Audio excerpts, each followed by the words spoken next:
I'm not sure when this video will go up, but it is March 6th. Today is the day I am turning the heat on in my greenhouse. March is the month that I generally start the majority of my warm weather crops. I have some peppers in the house under some plant lights, and our house just doesn't stay consistently warm enough to germinate peppers. So I'm going to go ahead and bring my peppers out because the daytime temperatures in my greenhouse definitely rises to the level for pepper germination. And I'm able to this one a little bit more temperature control. We use wood heat in our house. So on days and nights where it's say in the 50s or higher, we might not have a fire.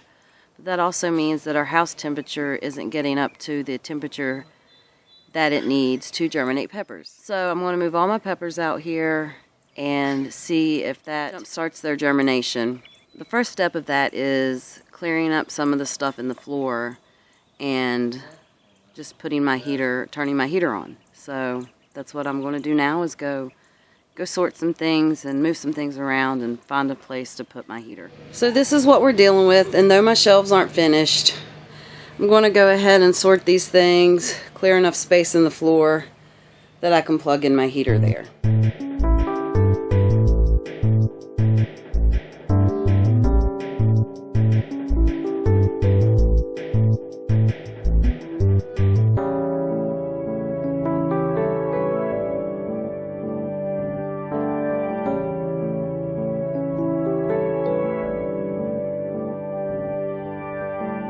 This is not what it's going to look like when it's all said and done. I've got shelves to get built over here, and whenever that's all done, I will get the stuff that's in here organized and sorted in a way that makes much more sense. But I have this heater that I'm going to plug in. I have this thermostat that tells me what the current weather is. Let's do this. Hold on. There's Celsius for you. There's Fahrenheit for you. And then I have this, which you plug your heater into, and it has this little receptor here, and I'm going to hang it on one of these silver pieces.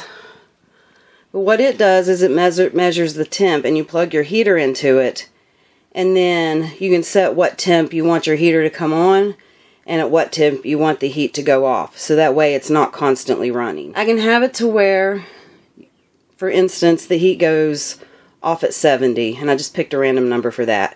And then I can have it to where the heat kicks on at, say, 50. And so that way it's not constantly on and draining power when it doesn't need to be. So I'm going to plug this in and try to remember how to get it set.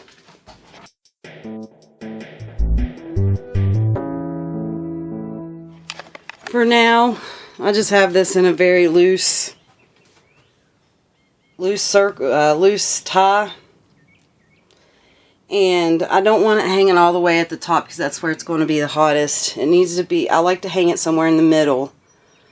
So that way it's not at the coldest point and it's not at the warmest point, because that is where it's going to take the temperature from to tell you whether your heat needs to kick on or not. Alright. Temperature on, temperature off. Let's see.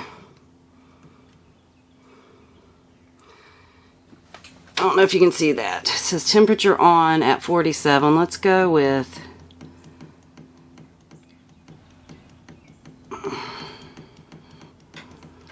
I'm going to go with like 51 that it comes on.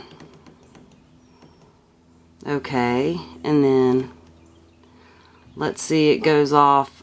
I'm going to set it to like, I don't know, 70. I think 70 is a good, maybe 75. No, we're going to set it at 70. And I will come back and adjust this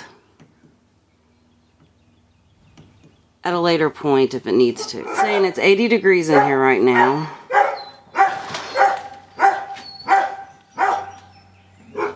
Okay, that's set where Comes on at 51 and it goes off at 67.4. I hope you can hear me at my dogs. Oh, yeah. Over my dogs.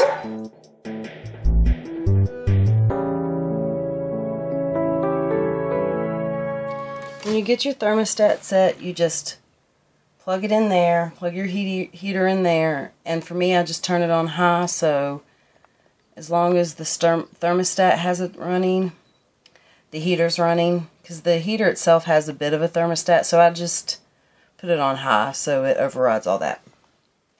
So now that my pepper trays are in here, and I've got my heater turned on, hopefully they'll germinate. I did put them on the top shelf because heat rises, and I put them on the shelf in the area closest to the heat source. Who knows? They still may not germinate. They may have been sitting in there too long. I'm not really sure.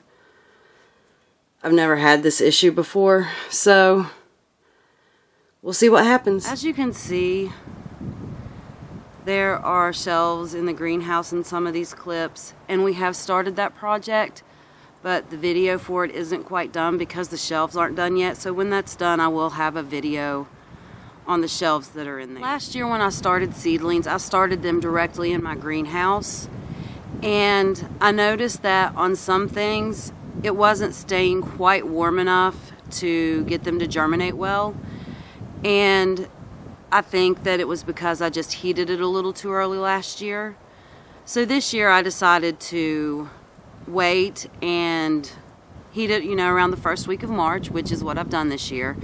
And so far it seems to be working out well. What I have done, because I know that some of my seedlings need started before my greenhouse is heated, I have a seed starting station in my house with some lights and some shelves, so I get the seeds to germinate in there, and once they come up, I let them get their second set of true leaves, and then they go out to the greenhouse.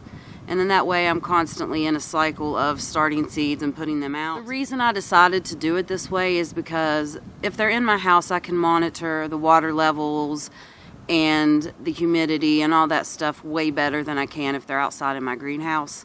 It's just a fact of life. If they're in your house, you're around them more, you're going to check on them more. So especially for things that are a little tougher to get started, like Lysianthus, I like to start those in my house for sure. Now, as this season goes on and I have more and more things that I'm starting and the weather is less up and down, more stuff will be actually put in the greenhouse to start. And I just base that on intuition, past knowledge, and just a sense of whim, whatever I feel like doing at the time. The more precious the plant is to me, the more likely I am to start it in my house. I don't want to say the less I care about it, because I care about them all, but the things that are just less precious to me or are less rare or I depend on less to have food in the summer, those things I might be more likely to just go ahead and start in my greenhouse, because I have had success starting things in my greenhouse. I don't want you to think you can't do it. I'm just saying, for me personally, it's easier for me to watch water levels inside the house. There was a couple of things last year because I got a little ill. This time of year I was not feeling too good, and I was traveling back and forth to Huntington a lot in Kentucky. So last year around this time I did have some things die out because they were out in my greenhouse and it got too hot during the day, and I didn't pay enough attention to them. It's not that I didn't pay enough attention to them. It's even though I knew it was happening, I could not do anything about it at the time. I heat my greenhouse with oil heaters, and the way they work is they have oil inside that heats up, and when it gets warm enough, it starts putting heat out into the air. Due to the fact that it has to heat up before it starts, the oil inside has to get warm before it starts putting off heat, and that takes a few minutes. I think I need to set the lower end of my greenhouse on a slightly warmer temp. Right now the bottom end it comes on at 51 degrees. And if my oil heater comes on at 51, but it takes a few minutes to heat up and get to the point where it's actually warming the air, the outside temperature, the temperature outside of the greenhouse is causing the temperature inside the greenhouse to still fall until that oil heater gets warm enough. The other night it got down to 48 outside, or in my greenhouse. It was much colder than that outside. And I think it's because the oil was not heating up as quickly as the air temperature outside was falling. So I think I'm going to bump up the bottom end by about 3 degrees. I think I'm going to set it to somewhere between 53 and 54 when it comes on. So that way it doesn't fall, the temperature doesn't fall too much while the heater's working on getting warm and putting off heat. I hope that makes sense. It's the only way I can describe it. When you're heating your own greenhouse, I would highly suggest that you get a thermostat, and you know, that's going to make it to where you're able to monitor. Now my thermostat has an app and I'm able to look at that, you know, on my devices. I wish that, however, I would have got a thermostat that had a Wi-Fi connection, because mine only runs through Bluetooth. So that means whatever device I'm looking at has to be within range of the thermostat to see the temperatures, which is fine most nights. But if I happen to be out somewhere and I wanted to look at the temperature in my greenhouse just for peace of mind, I wouldn't be able to do that because I would be too far away from the device. However, if I got one that was powered by Wi-Fi, then I would be able to check that anywhere that I had internet service. So that is just a little tip to keep in mind. That may or may not help someone. Another thing I have found super beneficial is having the automatic vent openers. I know I've talked about this in other greenhouse videos, but that also keeps your greenhouse little plants from frying, because most days when it's warm out, I do have to go open the front door as well. However, it gives me a buffer of time to where if I don't get out there first thing in the morning or first thing as soon as the sun hits my greenhouse, those vents are going to open and let out heat and give me a buffer of, you know, not getting out there super quick. I can, you know, if I don't get out there first thing, then I still have time before my seedlings die and I can get those front doors open. It does get hot in there. Now that we have talked about the basics, you know, the basic heating of the greenhouse, I would like to go ahead and answer a couple of questions that I have gotten asked about having this greenhouse. And the first one is, so do you apply silicone to the inside or the outside or both? To be honest, I have put the silicone caulking that's around my panels. I have some on the inside and some on the outside, and let me explain.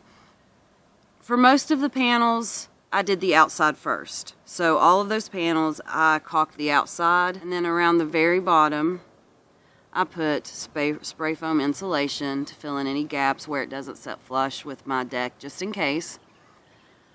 The panels for the ceiling, we pretty much had to do those from the inside because you can't really get to the peak if you're doing it from the outside. There have been a couple of places where I didn't quite get it caulked as well as I thought I had, and there were a couple little leaks that I had to fix, so I did that on the inside. I didn't do it on the outside. I found the place where there was a leak, I let it dry out, and then I caulked those panels again on the inside. So I will say that my first initial application, I did it on the outside and it worked well. There was just a few spots where it didn't quite get enough and I had a little leak. And so I fixed those on the inside just because it was easier at the time. On the top ridge of my greenhouse here, I wanted to point out that I started out using silicone, and because the gap was too wide, I decided to go ahead and put spray foam insulation along this ridge to fill in the gap there. Just make sure you're not spray foaming down your window. So this would have used too much silicone. It would have used probably just as much, if not more, than I used on the whole rest of the greenhouse. I've got another question about how many tubes of caulking did I use. I think that the first initial round of caulking I did on this greenhouse was 7 tubes. I think altogether for patches I ended up using another 1 tube. So I'm going to say 8 tubes. I want to say that I used 8 tubes of caulking. and that was for all the panels and for the ceiling and for a few touch-ups. Someone asked, does the caulking help with insulation? Yes and no is the best answer I can give to that. It does, however, help with wind sneaking in. So in that way, it does make it warmer than it would be without caulking it, because all those little places where air could leak through because your panels don't fit quite snugly enough, those places, you know, it's going to help keep that cold biting wind out in the wintertime, which ultimately does make it warmer, and it ultimately makes it easier to heat. So I would say yes, it does add insulation in a way, but also it's not the same as adding like extra layers. And another one says, is the silicone keeping the water out? I'm getting water in mine. Yes, that is part of the reason why you do it. The caulking does fill in, like I said, it fills in any gaps, and it will keep those leaks from dripping through. It just makes it more airtight, and it also makes it stronger against the wind because your panels aren't, I don't know how to describe it, but they're not banging back and forth with the wind in a way in which it's going to pop panels out. Because the biggest complaint you read about these kind of greenhouses is the wind took them down, the wind took them down. And I get it. If you don't have them siliconed and one of those panels pop out by the force of the wind, that causes a big old opening that the wind can then get into, and it's more likely to push your greenhouse over. It has like a parachuting effect. That's the reason I ultimately did it, is whenever I was doing research, the people who had their greenhouse the longest on these forums that I went through, they all siliconed their panels. And so I thought, well, that's just an easy job, and it's something that, you know, isn't going to add too much of a cost to it, and it's totally worth it if it keeps me in my greenhouse for longer. And so far, I will say that we've had, you know, 80 miles, 75 to 80 mile per hour sustained winds in some of these storms, and so far so good. However, I will say every time that happens, because I've seen so many horror stories, there's still a little part of me that gets scared. And this is my third summer having my greenhouse. I've not had it quite 3 years, but this will be the third summer that I've had it, and I still get scared, and so far so good, and we've had some doozies of a storm. All right, I just wanted to give you a little update about what's going on in my greenhouse. I thank you so much for watching this video. If you have any questions, feel free to ask them, and I will answer them to the best of my ability. I am no expert on greenhouse growing, at least not yet. Hopefully I will be. But I think I'm off to a pretty good start, so anything you're curious about, if I'm able to answer it, I will definitely answer it for you. All right, guys, thanks. I'll see you next time. Bye.